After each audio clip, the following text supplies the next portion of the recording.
Mr. Bond. Bond. Bond. Bond. Bond. Bond. James Bond.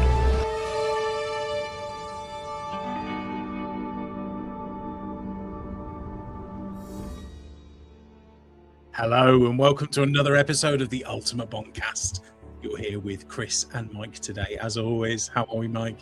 Oh, honestly, I'm roasting hot right now. Yeah, so we're in the UK at the moment and there is another heat wave. I don't think we can take it anymore, mate. I'm so hot right now.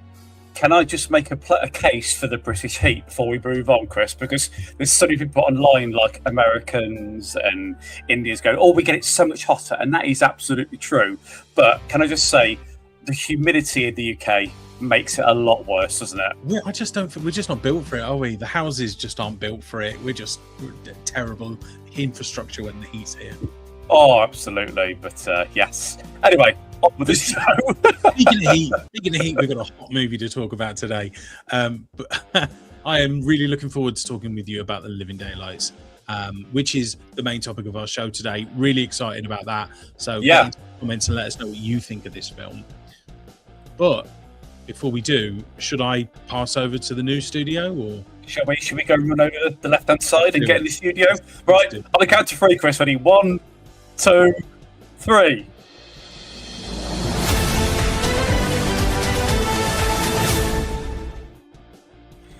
Oh, look at that! Oh my god!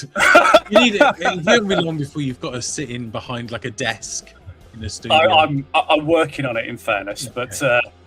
But yeah, Bond news, guys. It's a short Bond news because I said to you last week they're doing a bit of a media blackout. They're not really telling us a lot about Bond 26. So this week is dominated slightly by the new First Light update. If you've not played it or you've not updated it, more importantly, Chris, have you played it yet? Well, the new update. Yeah, barely. We've done a little bit of a playthrough, haven't we, recently? And we have touched upon it then, but that's it. So tell me, what is it? So this is called the Behind Enemy Lines update. I'll bring it up here for you. So very shortly, so Behind Enemy Lines update is available now for players on across all platforms. The patch introduces fixes and improvements for nearly 200 issues, and it's based on feedback from the player base and original testers. Simple enough, we've got 2 new tax missions, which is in the sort of like workshop area and the London party arena, I suppose you could put it down as. And we've got 3 new weapons. We've got a nice sort of Stromberg pistol, we've got an Uzi, and we've got a silenced MP5. I don't know if you can see on the screen there as well, we've got a lovely new skin, which to me looks like Brosnan in Die Another Day in Hawaii or whatever it is, or Havana. So when Jinx is coming out of the water, it was in Cuba, wasn't it? Because he got the cigar and I didn't know if it was just me seeing that, in fairness, but that looks pretty good. But it's expanded the content, hasn't it? Because I think the First Light was good. It's only been out a month, but it feels like there is a content famine once you've finished the game. So the fact that they're supporting it, mate, fantastic. Absolutely brilliant, I would say.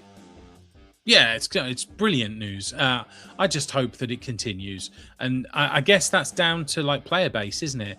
Like how many players will keep up with the game. Let's hope that they do. They are ultimately a business, so the more successful, the more money on the table, the more feedback they're going to do, the more input they're going to put into the game. So I hope, please don't let us down. I think the more important thing is that they're fixing issues as well. So it shows that they're listening to the player base and they're trying to understand, what the niggles are with the game. And there weren't many. Like when I played, there was a couple of like graphical, bits, but like there wasn't much.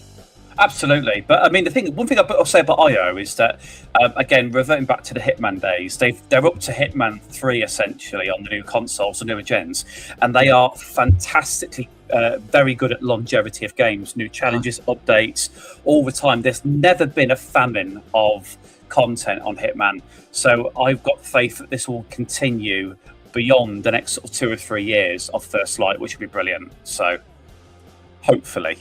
Can we just take a bit to say hello to the guys on the chat? Actually, we've got Neil on the Facebook chat. Hi, Neil, and the collector is always on YouTube. Mark, pleased to see you, mate. How are you? It's good to see both of them. Good to see them. I was trying to flash them up on screen, but apparently in a different order to the ones you were reading. So we got there eventually. But yeah, no, that's really good to have you both here. Oh well, no, the collector is leaving us to go to Lichfield Cathedral for a Bond. How dare you, Mark? How dare you? But I'm happy that you're having a good time. You can listen to us wherever, but Mike is salty and bitter about you not being here. I am, exactly. So thank you very much, Mark. And for the rest of you, of course, you can watch us tonight we're on Twitch, we're on YouTube, and we're on Facebook.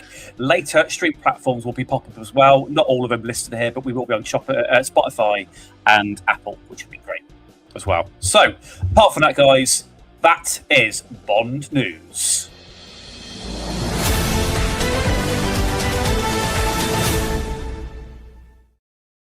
Cool, thanks for that, Mike. And anyway, let's get stuck into this review, which I'm really excited about. The Living Daylights, Timothy Dalton's first outing as James Bond. Quite an outing, wasn't it, mate? I really, really enjoyed watching this. How about you?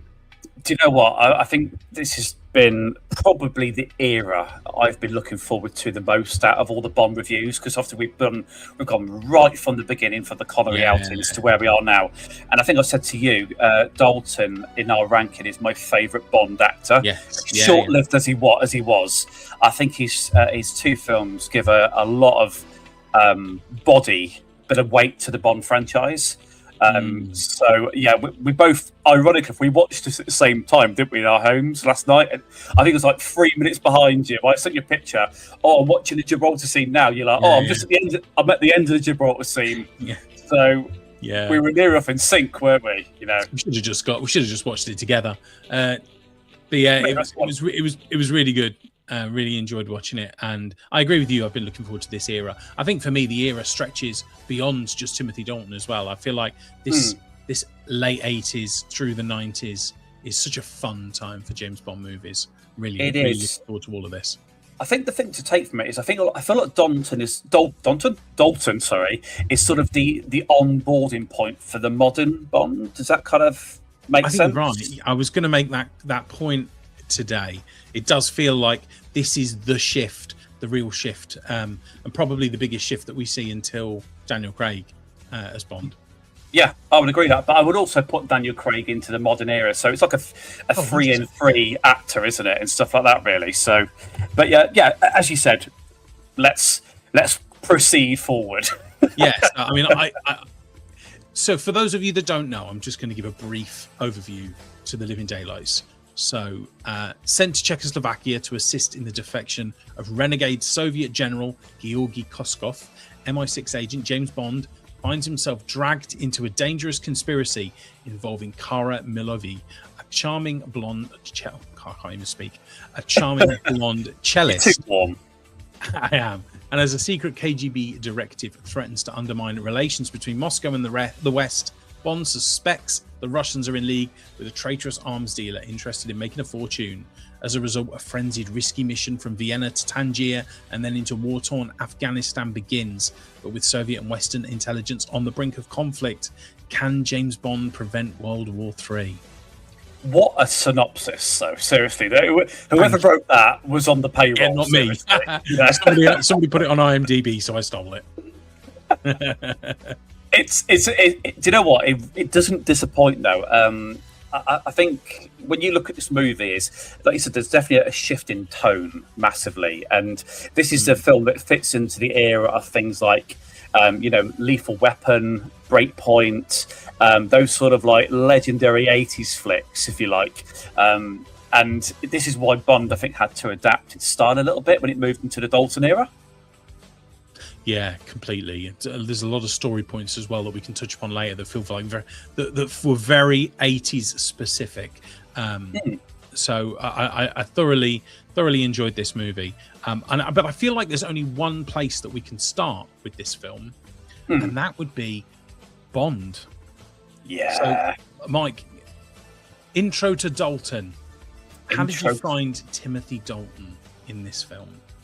In honesty, Chris, I find it is thrilling every time I watch it. Okay.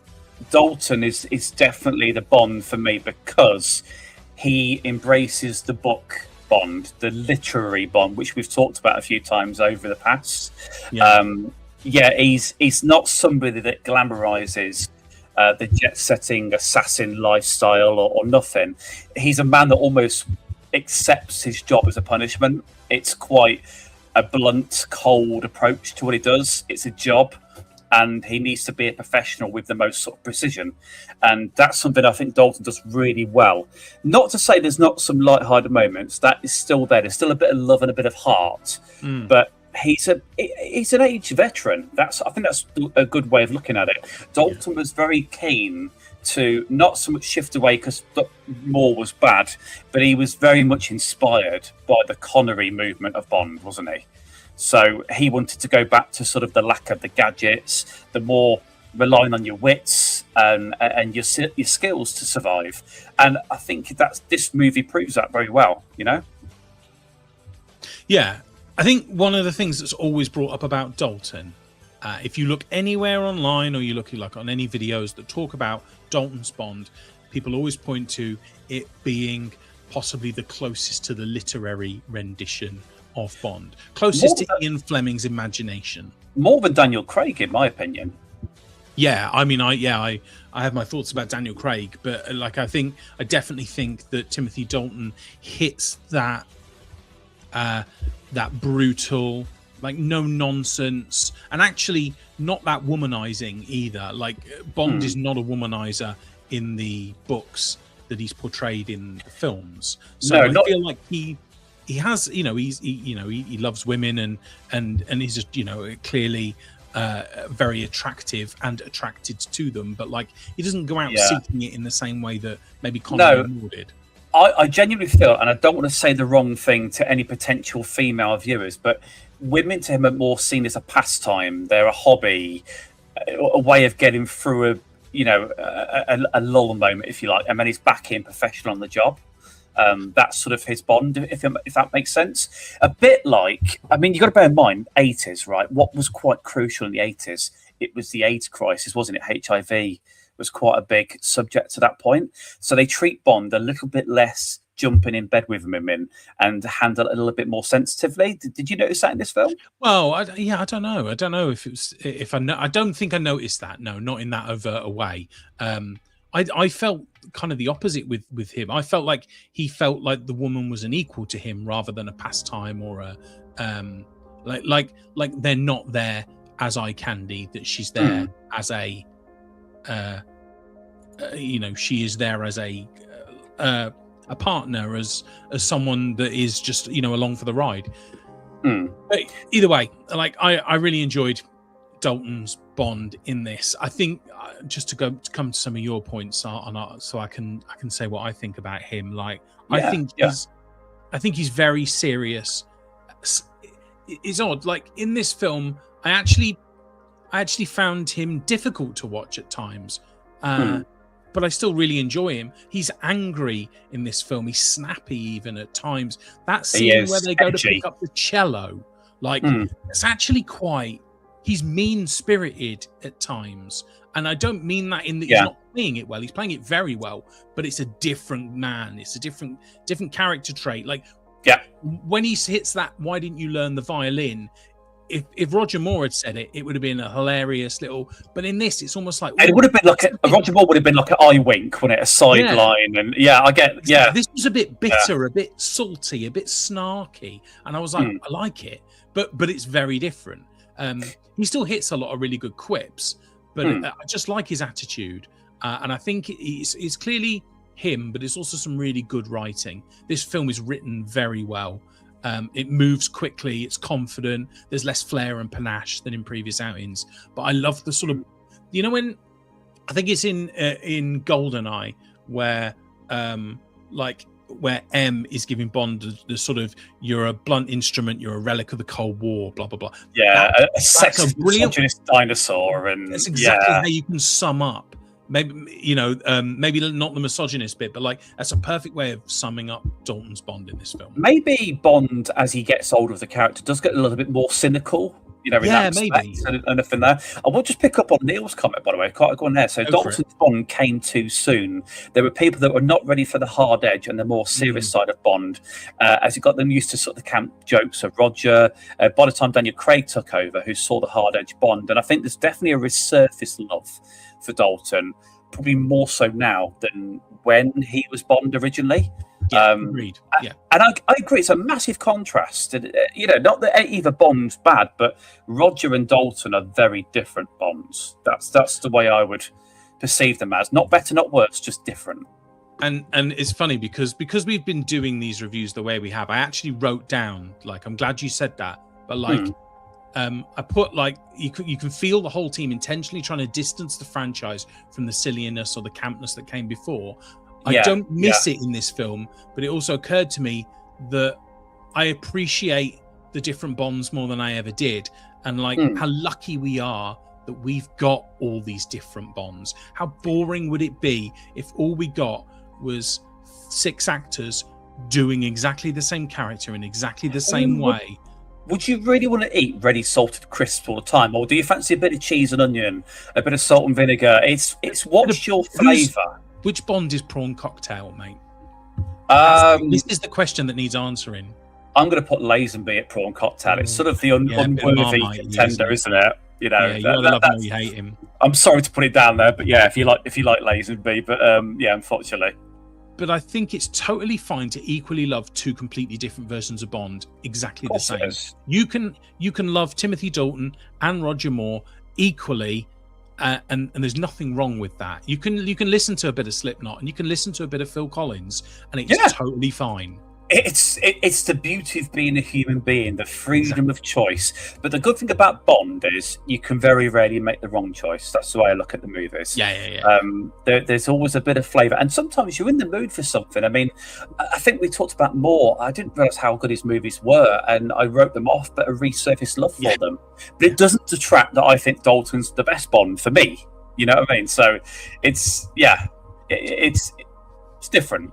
Maybe we'll probably talk about this a little bit more after the next review.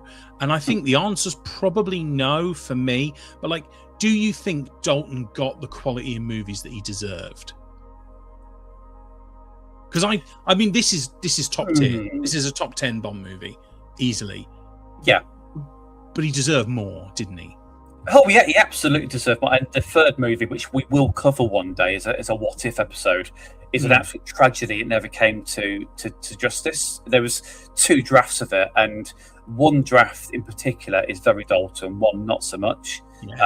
So I feel like, yes, this one absolutely hit the nail on the head. License to Kill took it to a different place, and I like that place, even though it's probably not the favourite for people. It's not everyone's cup of tea, there is a tragedy that there wasn't a third movie before GoldenEye, put it that way. Yeah, and probably a movie in a similar tone to GoldenEye is what was needed. Because GoldenEye isn't camp. GoldenEye is like a nice middle ground between this and License to Kill in some ways, I think, because it has brutal moments. Could we also pick up on the point that, bear in mind that Brosnan was officially cast as Bond for this movie. He was in promotional material. It was wrote for Brosnan. He was nearly ready to jet out to Gibraltar for the pre-titles to film it, and then the Remington Steel disaster happened. You know, so it's crazy, isn't it? Why some of the one-liners feel a bit snarky in this, because maybe it wasn't written for Dalton's version. Maybe that's why sometimes they feel a little harder than they should.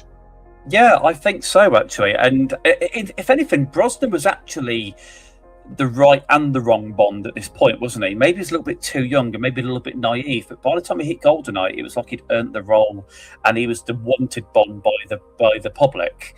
I do not detract. Dalton, if he wasn't a Bond, even if it's a one movie, would have been awful. And I think it goes back to like Neil's point earlier about how like this Bond came too soon. If we'd have got our way, we'd have had Pierce Brosnan now. Like I say now, as in the 80s. And we would never have got Dalton. That's the thing. Like, yes, you're right. Dalton came too soon, but if Dalton doesn't take this chance, Dalton never gets Bond, does he? Because he'd have been too old. after 4 or 5 Brosnan What's movies. also quite nice as well is the supporting cast in this movie is quite good. For example, there's only one Bond girl. For example, Yeah, let's We talk about have Bond girl, two. shall we now? And there's a new Caroline Bliss playing Moneypenny and stuff like that. Really, but Bond girl. What's your take on Cara? I like Cara. I think she has really great chemistry with Bond, and she does her job well. She feels believable. She's not a caricature. She's not a crazy damsel in distress. I don't think she's the most memorable, and she can come across a bit gullible and easily manipulated. But she has some really great moments. Koskov has run circles around her for years, hasn't he? Let's be honest. Yeah. You know. Yeah, I do like Cara. I think she's a nice foil to Bond in this film. What do you think? Yeah, I mean, look, there's not a massive distinction to what you just said. Actually, she's a nice girl. She's obviously got some naiveties in life. However, I feel like when the fire stokes, she's quite willing to fight. And that's certainly what happens, especially when you see her in the airfield scene, and the fact that she's willing to avoid gunfire from the Russian army riding on a cello case, or a cello instrument. That's quite good. She's not a damsel. There's never a moment where Bond has to rescue her, and I think that's sort of ambiguous to the fact that the 80s Bond girls have sort of come into effect now. The last Bond girl, bear in mind, wasn't a great example of that. Stacey was quite a damsel in A View to a Kill, whereas Cara is not a Stacey Sutton. Do you know what I mean? She's very different. And I think in some ways she feels like the most real of a lot of Bond girls. I feel like her and maybe Natalia Simonova are really good, real women in that they're not damsels in distress. They're not unbelievable action heroes in their own right. They are, they're normal people in an extraordinary circumstance. Absolutely, yeah. I mean, Cara. I mean, obviously the girl that plays her, forgive my pronunciation, Marianne Diobo. Yeah. She is wonderful. She's very real. She doesn't come from some amazing background. She's quite literally a cellist. And our first introduction to her is her being heavily manipulated by a general boyfriend to be the sniper that Bond is sent to kill. I mean, come on. How much more of a dick have you got to be than Koskov in that move? Really? I love Koskov in this film. We'll talk about him in a bit, but he's a red flag, isn't he? Knob, isn't he, in this movie? He is a red flag. He's the reddest, bloodiest red flag you'll ever see, I love the line when Cara's on the horse in Afghanistan and she's like, and they're saying there's nothing more we can do, and she says there is, and she rides off. That's such a great moment. Takes the AK off his horse. Takes the AK, yeah. And it's just like, goes. that's a really good moment. That's where she becomes, she has a really good character arc. That's when she becomes the individual, the independent person. And and he goes like, win.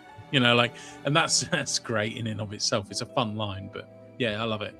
It passes quite nicely, really. But yeah, I think she definitely. It's fair to say in the short period of this movie, because it's not overly long, the running time, but there is a little arc with her character, which is quite nice. Yeah, there is. From there, but I've got to bring him up because you just mentioned him as well. Koskov. Come on, let's just dive into him because you want to go Koskov now? That's fine. He's such a.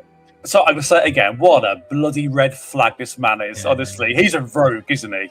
Yeah, he is. He's great, and he's just so just the most manipulative, mansplaining kind of guy ever. Even absolute right at the end when he's caught, and he's like, well, no, Brad Whitaker, he had me hostage. And this man is of no physical threat. Is he? He really. How he got to a general position, I dread to think what he was like as a soldier in the army. He couldn't fight or do anything. So, how did that happen? But he does the playing both sides tactic really well. Something that we see a couple of other times in this sort of post KGB era. But I love it. It's really fun. He's not the greatest villain in the world. But him and Brad Whitaker work well together because they're both kind of half villains, and they're on their own they'd probably not be strong enough to hold a movie, but together they're great. I will say, in contrast, so sorry to refer back to the era, but obviously we had Max Zorin in the last movie in A View to a Kill, who was clearly a maniac, crazy guy. These are a much more grounded, realistic villains, aren't they? And it's an arms deal. It's a mixture of an arms deal and a mission to destabilize intelligence services, isn't it? Yeah, and that's a very real subject. No one's trying to take over. If anything, they're just trying to ruffle feathers, aren't they? Oh, it's so understated. It's drugs. It's drugs for diamonds. That's all. That's all their plan is, isn't it? You know, there's no grand. I'm going to take over the world. I'm going to destroy X, country, or destabilize X government. It's just we want to make money by selling drugs for diamonds. We're just getting rich, and we're going to be an absolute dick with how we go about it. Exactly. It's like they're like Hans Gruber in Die Hard. They just want to get rich. Oh God, what a brilliant contrast! Yeah, General Koskov is definitely Hans Gruber in this movie. Yes, yeah, I like that. So, which is because actually I hadn't planned it, but when I put Necros down, he's like a slicker Carl from Die Hard. Yes, he is, and he's a good henchman. We'll pick up in a second because you mentioned. Yeah. No, it's fine. Right, Joe Don Baker.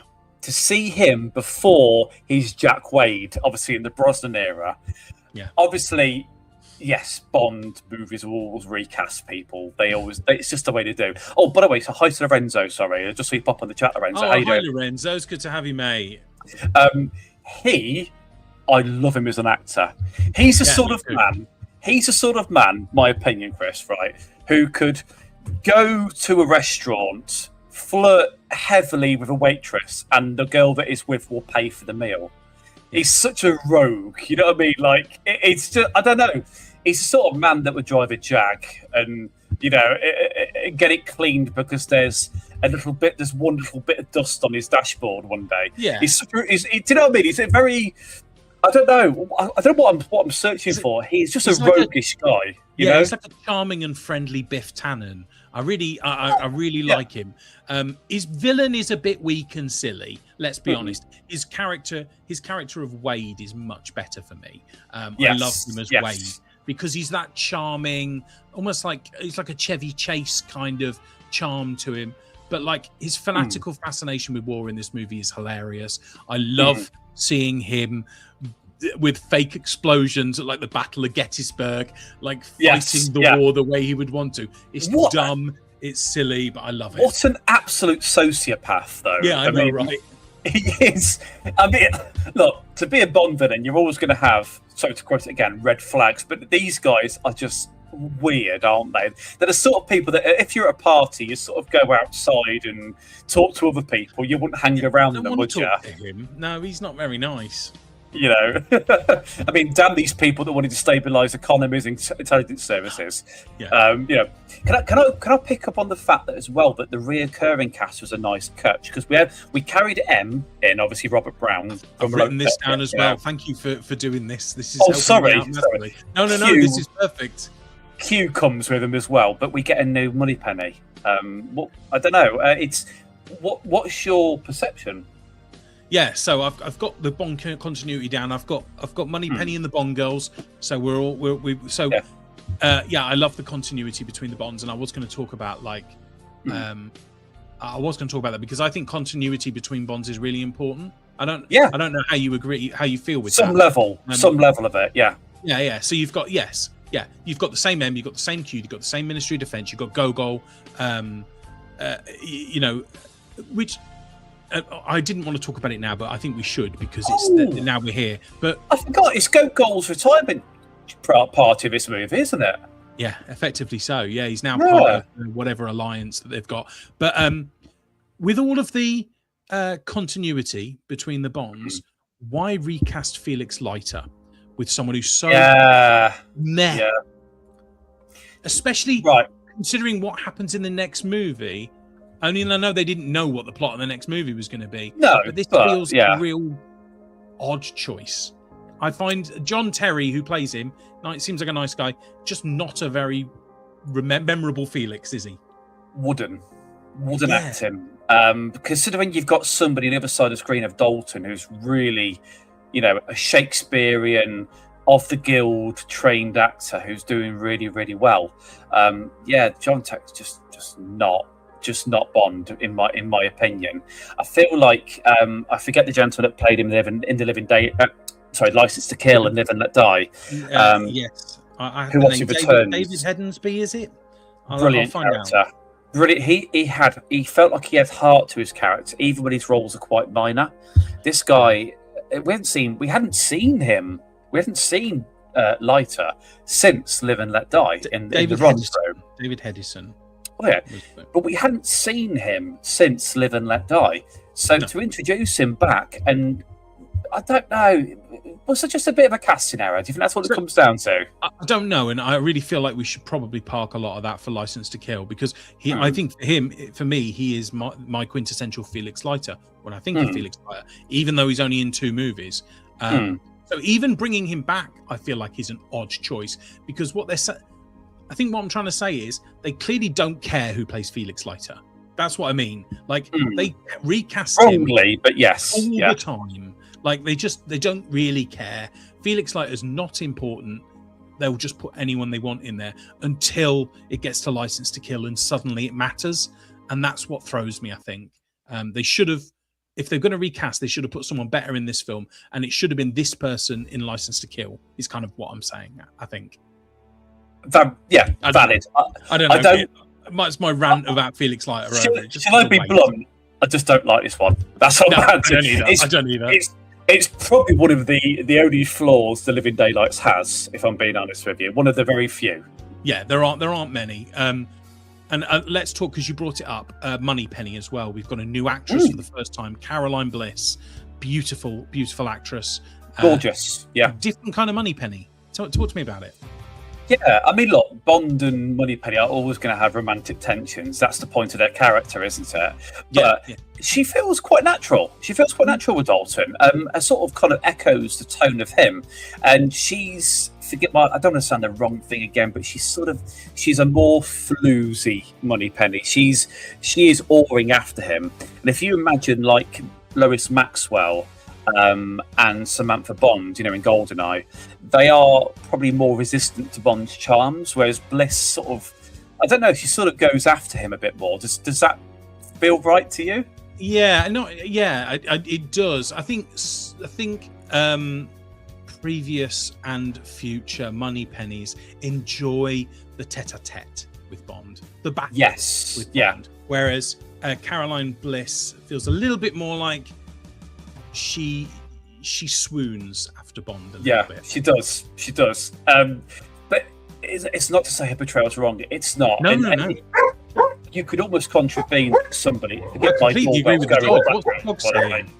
My dog is going ape shit. Sorry. What does he want to say about the movie? Somebody's at the ring doorbell, so I can't do anything about that. It's probably a damn Amazon delivery man, Chris. So it's probably delivering you a new Felix Leiter, mate. Well, it's about time, isn't it, at this point, Easy to get in a package without any legs, I guess. Anyway. Winter traps, So what I was going to say about Moneypenny is that not only is she a different kind of Moneypenny, it feels like her role is slightly different in this film, doesn't it? That she's less of a PA to M and more of a part of Q Branch and Bond's intelligence support.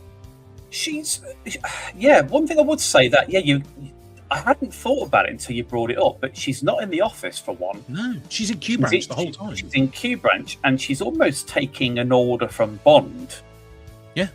In a way. And she's giving him intelligence, whereas before she's just letting him into M's office. That's a very, very valid point. I hadn't even noticed that, but there is a different tang to it. But Samantha Bond goes back to being more the PA. Yeah, exactly. Wow, who would have thought Moneypenny could be that in depth? And I feel like it's the first of a couple of really subtle first light connections that we get here. Like, I hadn't realised that there were so many Living Daylights breadcrumbs in First Light. She feels like, what I mean is that the Moneypenny in First Light feels like the Moneypenny in this movie than any other movie. Yes, I would completely agree with that. Maybe a dash of Skyfall, Eve Moneypenny. Yeah, no, of course. Like but she's definitely less spoony in First Light, but like her role of being more the intelligence gatherer and like a bridge between Q Branch and Lowe's. Yeah. She's a woman in a chair. She's in the. is. If there was such a thing as an earpiece, she'd be in the earpiece. She would be exactly that. Yeah. Yeah. Exactly Yeah. that. Which is odd. I feel like maybe we can talk about it more at Goldeneye, but the recasting of her when so many others continue seems odd. But maybe because they had a new M at Goldeneye that they just felt we start again. We've got a new Bond. We've got a new M. Let's replace Moneypenny as well. I don't know. Yeah, or you could just argue Lois Maxwell might have said no, enough's enough, and that makes sense. No, you mean? So, sorry, yeah. They also had to you probably here and there. could have done absolutely Evolution, But I don't. Maybe I'm saying the wrong thing again. I'm going to put another popular opinion out here. Would Lois Maxwell's bonded well with Dalton? Probably not. Possibly not. No, definitely not. I mean, she was too old at this point anyway. But I just meant like when we go to Goldeneye, we lose Caroline Bliss after only 2 movies. Yeah. It's a shame. But you're right. She could have just said no. It's valid. It's a valid point, mate. Yeah. So, like, other villains that we've got, I just want to touch on Necros because we mentioned it before. So, like, if Why we finish, have we always got blonde hair. Yeah, blonde henchman, like We've got- Aryan kind of. It's that sort of classic villain, blonde hair, blue eyes, European. Who have we got? We've got Red Grant comes to mind. Necros definitely. Stamper in Tomorrow Never Dies. I'd written Stamper down. Yeah, it's like there's sort of a coded DNA module that Bond henchmen revert to at a certain point, isn't it? Yeah, and you'll see it in other film franchises as well. Like it's such a when we say Carl from Die Hard, like it's that kind of like archetype that they like to use for henchmen, isn't it? Yeah, that is absolutely a valid point. But I mean, Necros is a brilliant character. Yeah. There is some depth to this guy. His changing accents is great. He does the British, the American. Oh, sorry, sir. And he's clearly a Russian. This guy is professional as Dalton's Bond, But he's isn't a he? proper spy, and he's a proper professional. There's no sort of gimmick to him. I liked as well. The bit where he invades the MI6 safe house to retract Koskov, or what you think is the ruse to retract Koskov from the MI6 team. That the Russians have got their own gadgets, like the explosive milk bottles and all that lot. It's not outlandish. Like Cute Branch is not stupid, if that makes sense. Like they've probably got their own divisions in Russia and America and whatever, but we just never see them. But we do see a gadget for the first time ever that's on the bad guys' side. Yes, we do, don't we? It's really smart seeing a bad guy gadget. We don't see that very often. No, so I really enjoy that. Yeah, I liked him. I think he's great. I think he holds the screen better than a lot of other henchmen do. He's clearly a good actor. He's not just someone who's big and muscular that they put into the film. He can hold his own on screen, which you can tell. That fight at the end, and we'll get on to the end. Yeah, great, isn't it? It's great. Would you agree with the fact that Necros is probably sort of like a sub-level memorable henchman? So he's not Jaws and Oddjob. They're clearly the memorable ones, but he doesn't disappear into the Aretha where you don't really remember him. He's a middle ground henchman. Does that feel real? Yeah, I think that's fair. I think he's up there with probably Mr. Witt and Mr. Kidd, like being that's second tier. Oh, who would win between Mr. Wynn and Mr. Kidd and Necros? I wonder how that would work out. I'd like to see that film. Sign me up, Yeah, me too. But yeah, Necros, if we can go to his fighting, he's brilliant. Because even when he fights the guy in the kitchen in the MI6 safe house with his guy got the hot pan of water and after that was riveting, wasn't it? That was a really, really good choreographed scene, and he nearly got outmatched by the guard. Yeah, he did, didn't he? He did. It's crazy. I really, really enjoy all of his fighting. It's so good, and even when he's doing just the assassinations, listening to the music on his headphones as well, it's just really menacing. Another red flag. Red flag there, isn't there? But I mean, his methods are efficient. He's not about the most extravagant kill. He's looking at the best way to achieve his goal. I liked, like you said, when he took out Saunders, for example. You could almost put that moment into a bit of a horror. genre. I was going to say the same, and the fact that you don't see the kill, I love that you are left to think, how brutal is that death? Because we don't see it. What did you imagine, if you don't mind me asking? What I actually imagined, happened? because of the brutal nature of the doors closing and the glass smashing, I didn't know if I was meant to feel there was some sort of like decapitation or slicing of him. Unfortunately, I visioned that there was from the waist upwards, a slice, I think. Yeah. Because you do see his leg untouched with the balloons hanging on it. But I think the cleverest work of the director there was to leave it up to your perception rather than actually reveal it. It's a lot more scary, I think, really. Yeah, totally. And Saunders was a nice character. He was a bit prickly at the beginning. He was an office jockey that wants his moment, but he actually did come good in the end, didn't he? He did. I think he's a lot less prickly than Bond. As soon as he's like, "Oh, I'm sorry, Bond, it's need to know," Bond has a chip on his shoulder for the rest of the movie. Like, I'm going to outdo Saunders at every moment. And I was like, and he even uses his own words like, sorry, old chum. Need to know. Sure you understand. You know, and all that. Did you notice the moment when he said, "I'm sure you understand"? He got cut off by the electric window. I didn't actually notice that. You know, so when he was winding the window up and saying it gets to Stan out of understand, and he misses the D because the window cut him off. I like that. But good. We are wildly over on this, so I'm going to try and bring us into let's have a quick run through of the movie, the set pieces, and so let's talk a little bit about the pre-title sequence first and the song. Yeah. So we've talked about this pre-title sequence before, but give me your thoughts on the Gibraltar sequence. One of my favourites, or one of my absolute all-time favourite openings. Yeah. It's the we see off the screen there. Starts with the skydiving. It pits the double O's in their training scenario, which is we don't see very often, against using the SAS as the henchman, if you like. Well, I think it's wonderful, and the fact that you hear Robert Brown's M saying it's a matter of pride. So clearly, the head of the SAS and him are neck and neck. And he wants to reveal that the double O's are better than the SAS, which clearly they are for that reason, but it needs to be proven.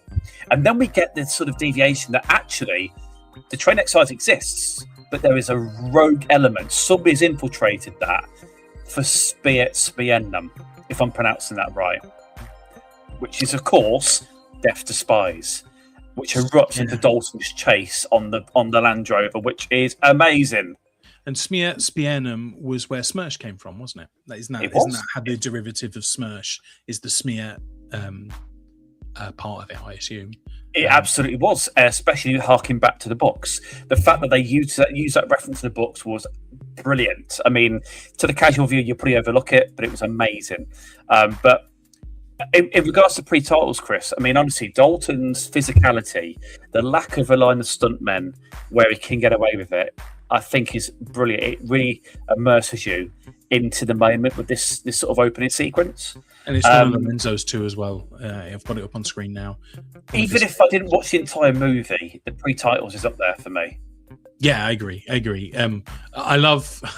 I could watch a supercut of just Bond pre-title sequences. We've talked about this before. Bond pre-title sequences is sort of like one of, if not my favorite, like Bond thing. And this is definitely one of my favorites. It's a top 5 Bond pre-title sequence for me. Absolutely. And we have a run now. I've said this before. This, maybe not License to Kill, but this, GoldenEye, Tomorrow Never Dies, The World Is Not Enough, Die Another Day.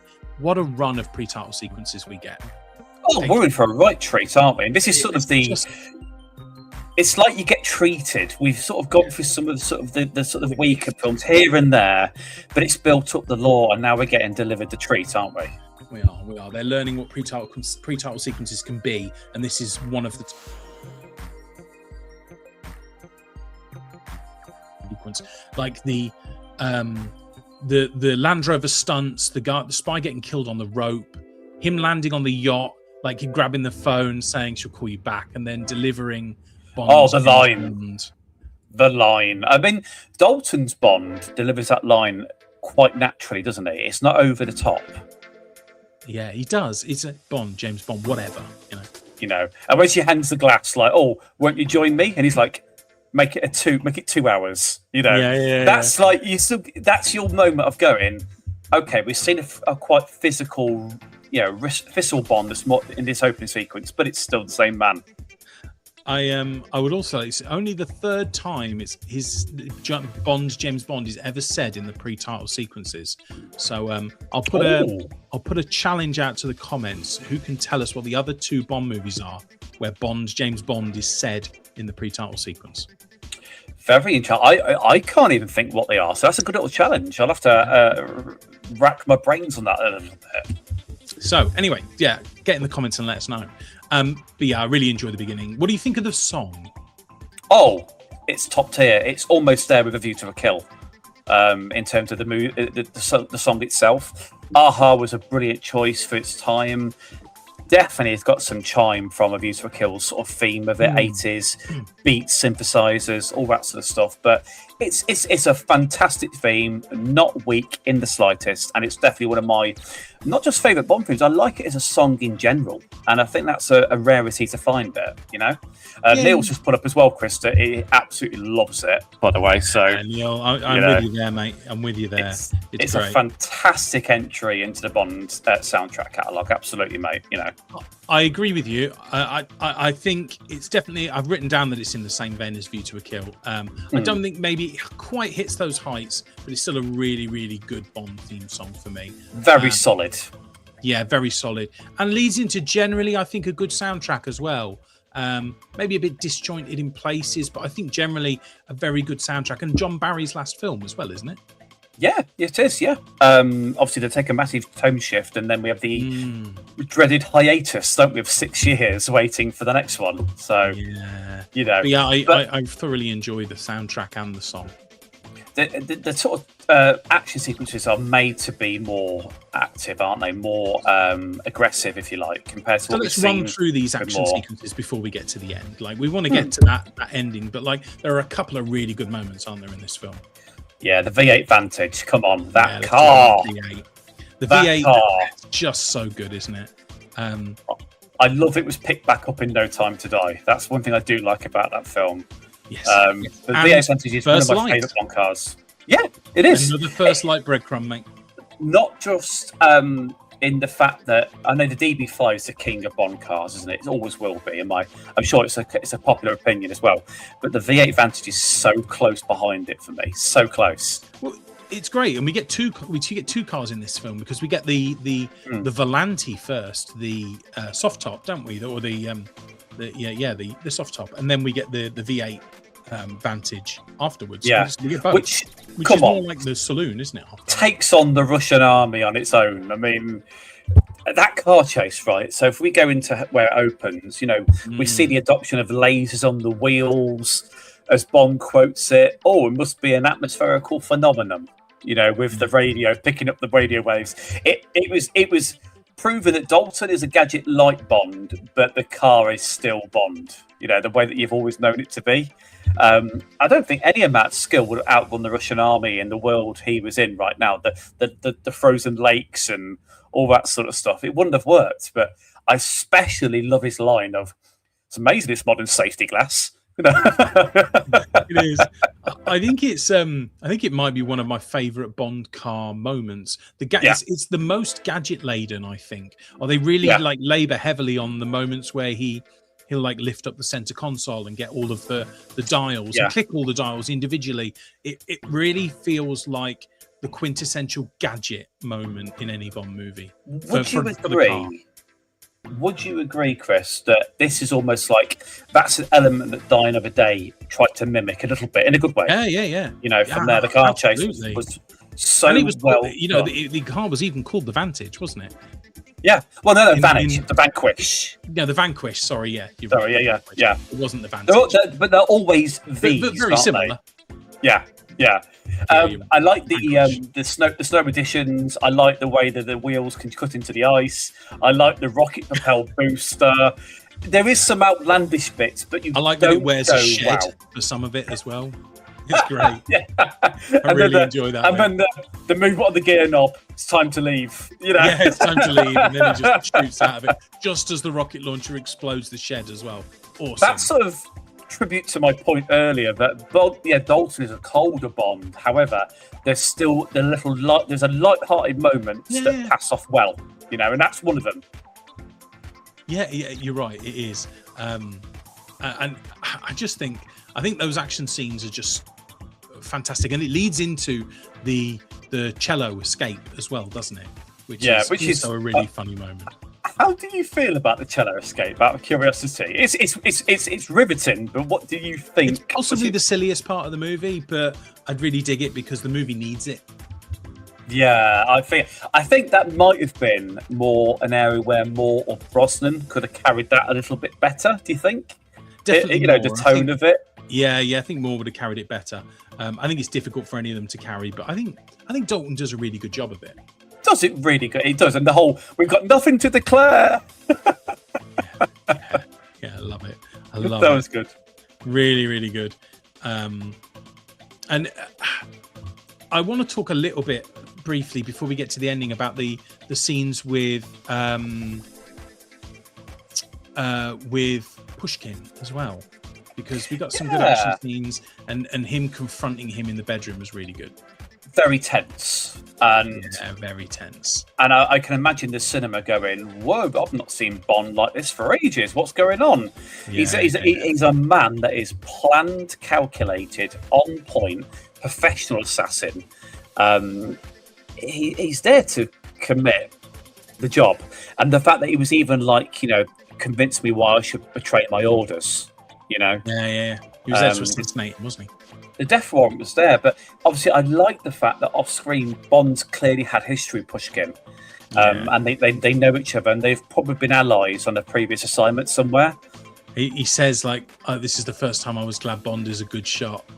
Yeah, exactly. He's probably really pissed him off at some point. He's probably been shot at by Bond before then.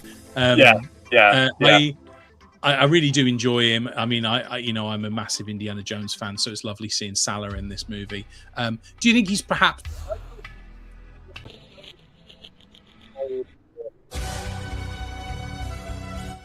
in the future movies? I don't know why he gives me that vibe. Maybe it's because they're a similar build, a similar look.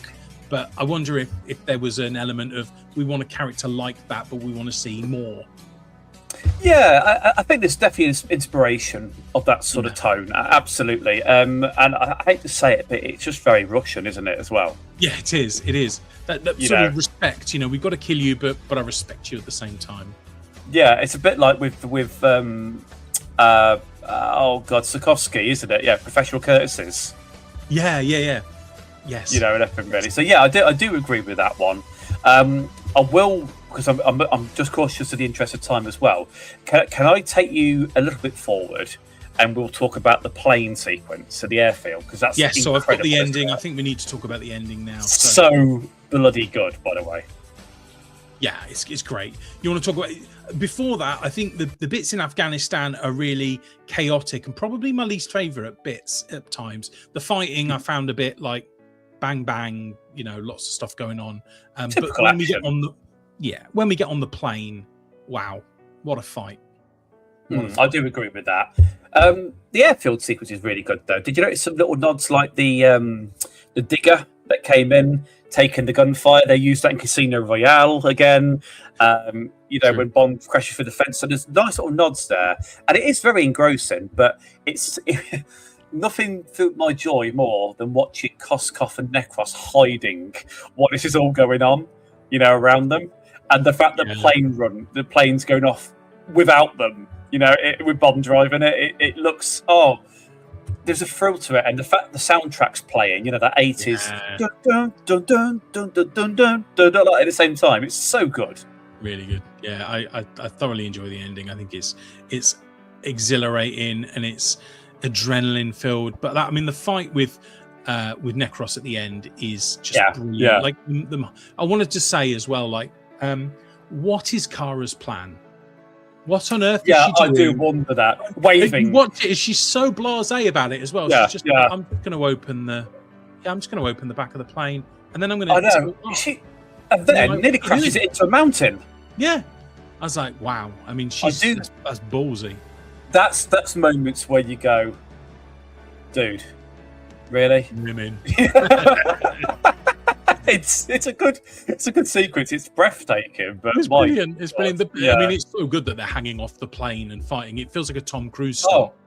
Oh, it does, yeah. And you can tell, obviously, somebody, clearly not Dalton, of course, but someone has done that for real. Yeah. And obviously, the up close went to him. So, but you could argue the fight sequences were him, all done at a much safer altitude in a safe studio somewhere, But it never detracts you. I believe that those two actors are on that plane. Yeah. And the tension of him cutting his boot off as well with the knife. It's like the one lace at a time. Yeah, it's desperation of like, please, no! And I thought, it's like you see this guy really get scared, Yeah. And Neil pointed out the quote of like, he got the boot. It's a great quip. Oh, wonderful line, but it's delivered well with Dalton, isn't it? As well, Yeah, I like that. From there. It is. But bear in mind, that's the real ending because actually the short-term ending is in going after Whittaker, isn't it? Yeah, it is. It is. And again, it feels like the Whittaker thing is tacked on to solve, like to wrap it up. But it obviously has the Koskov bit that's really essential, like him being found. The fight with Whittaker's a bit meh. It is. There is one thing I will pick up on that they should have done better in that fight, right? Maybe I'm wrong. Why does Bond evidently shoot at the bulletproof part of the gun? I've got that written down as well. Not his lower body or his leg or something. It's like, you are a trained spy. Like, How? you are a killer. What are you doing? That's going to go in a Bond blunder outtake. We're going to do it in one of our shows of Bond blunders, isn't it? That he could have shot him in the leg, potentially, and then weakened him and then gone for the headshot. His arms are available as well. Shoot his arms. It just felt very, very, very strange. That was probably a fault there. He got knocked down by a drawer opening as well. Bond did when he had like the automated drawer opening. I was like, who makes a drawer open that fast and that hard? Yeah, what sort of hydraulic is on that drawer to make that happen? I know. It's already got guns in it. You don't want to. But yeah, so I mean, but I really enjoy the ending. I enjoy the fantastic Koskov having one more go at being a smarmy, like slimy, double crossing prick. He is. But Pushkin already knows, and he plays along with it brilliantly. Sees through his bullshit straight away, and all that. Really, yeah. It's a good ending, but it almost. Would you agree that whilst it's a great ending, it ends quick? Yeah, it does. It does. It's odd. I will say, like the very ending wraps up in not unsatisfyingly, but a little bit like anticlimactic, or a little bit like, oh, okay, is that it? At the end of it, it felt like, like it's obviously in the cello room, waiting behind the scenes. It felt like they just ran a bit short on budget and they wanted to just get it done quick. Do you know what I mean? Like, in a strange way.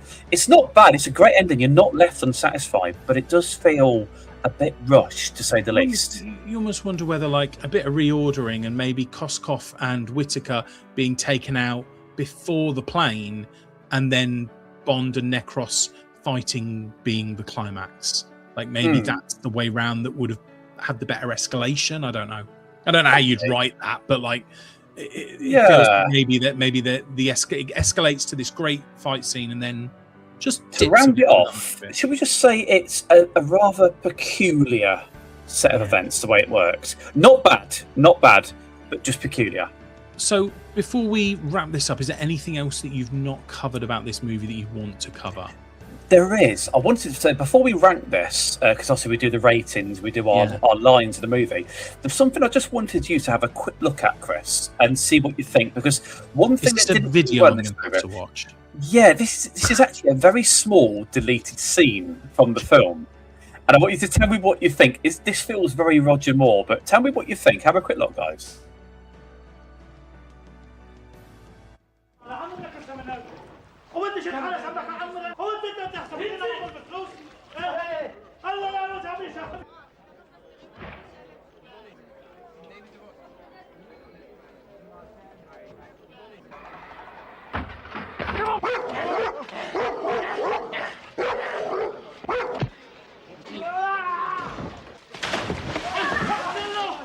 Like that would happen. Which is it? Yeah, I think there's a reason that was deleted. Yeah, this doesn't it, I think it detracts the tone away. Yeah, that's a bit silly, isn't it? Oh my god, how's that? How's that stopping bullets? Okay.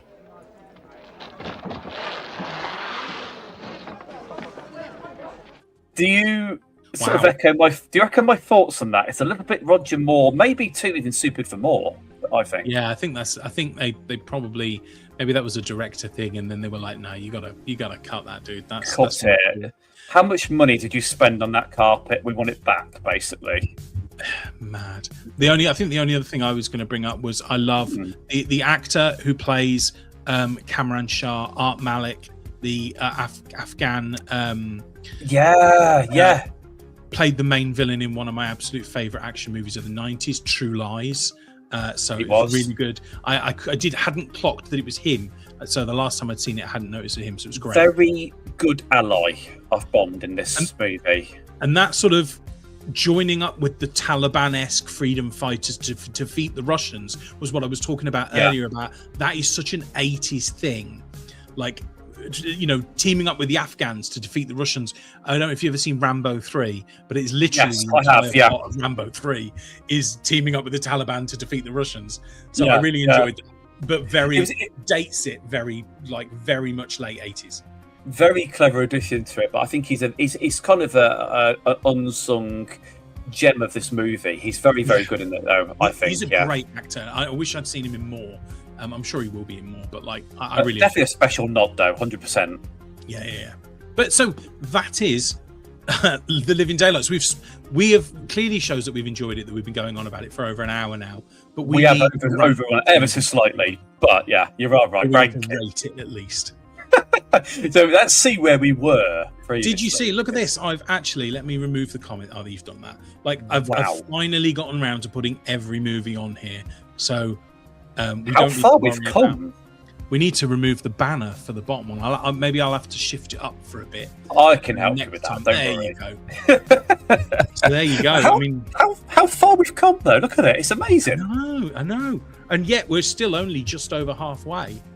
Crazy. But yeah, it gives you an idea of what's to come. And like you said, with the License to Kill, GoldenEye, Tomorrow Never Dies, there's some real powerful Bond entries on the way. I'm so excited, man. I'm so excited. So Neil's already given us a score. His is 7.5 out of 10. So right, Mike, this is your favourite Bond. Yeah. Give us a score. It's nearly flawless. I think anything that I look at is that might be considered negative, I overlook completely for this movie. I'm going to put it there at a 9.8, mate. 9.8. It's solid. That is a high score. I love it. It is so solid, honestly. Yeah, I think there's so few 10s in this Bond pantheon of films. It's time to start dishing them out, I think. Yeah, they're coming, mate. What about you, Chris? You've gone 9.8. Yeah, I really enjoy the film. I don't think for me it hits quite that. I don't think it's better than From Russia with Love and Goldfinger for me, but it's up there. So I am. Is it better than Live and Let Die for me? Stop. I am gonna put it. I'm gonna put it as an 8.7. Very respectable score, but it's good to see that we're all edging to the higher end now, aren't we, of the scoreboard in that respect? I think we won't dip below 7 for a while now. That's my view. Yeah. I might be wrong, but I feel like there's a good 5 or 6 movies where we probably won't dip below 7. But that's me anyway. I do agree with that, actually, in fairness. So we've got 9.8 for me and an 8.7 for you. A big one, 9.8. That is so far that's the highest rated film. I love it. It is. I'm still reserving 10, bear in mind as well. So yeah. Me too. If The Living Daylights hasn't hit a 10, you've got to think, what will it be? Quantum of Solace. Oh, you've guessed me from there. Could I ask you for your favourite line of the film? You may ask me for my favourite line. I have a couple. We did mention one, actually. I do think that the most fun in the movie is "We've nothing to declare, just a cello." Is so fun.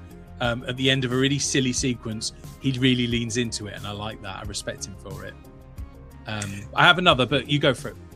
My again, there's a few in this movie. My favourite line, though, I think probably is when he goes, "Stuff my orders. Tell him if he fires me, I'll thank him for it." Yeah.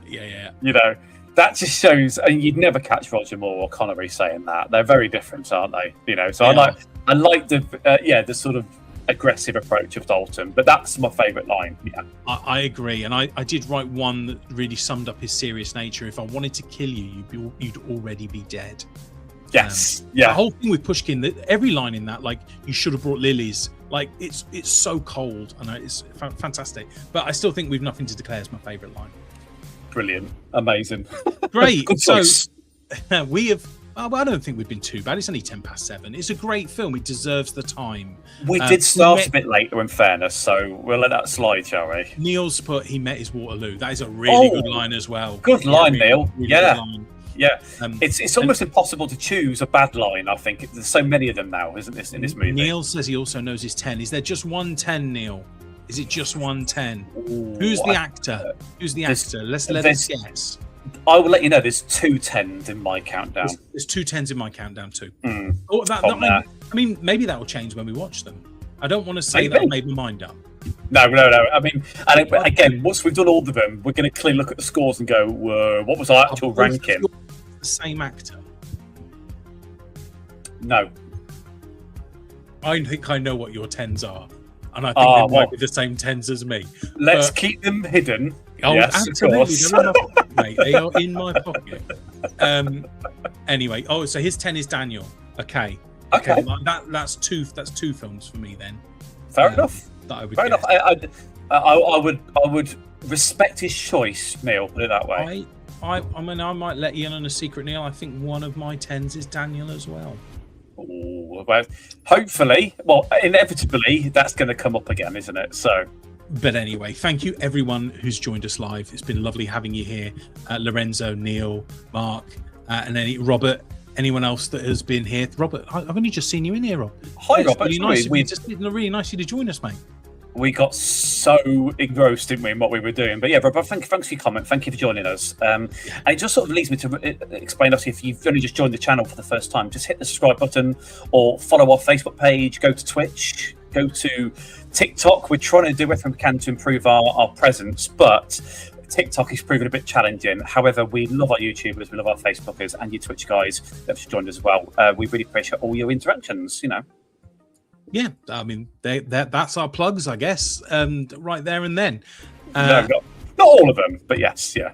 Yeah, I think it's basically like if you're watching us live, we also have a podcast that you can listen to later on. And if you're listening to us on Spotify, etc., and you want to know what our faces look like, come and join us on YouTube and Facebook and Twitch, etc. So there's loads of choice to listen to us. Plenty of ways to get your Bond fix. Could I just add as well, don't forget, come back next week, First Light. We're back on First Light for our part 3 playthrough. Moving into a new flat, aren't we, on First Light? We are, yeah, new digs in London, and it's go drinking in the clubs, get a bar fight in. So yeah, it's going to be good. It's going to be really exciting. good. I can't wait. But so I'll wrap it up there, dude. Unless there's anything else you want to say, anything else you want to plug? No, just thanks once again, everybody. Brilliant. So I think all that's left to say is you've been watching the Bondcast. The Ultimate Bondcast.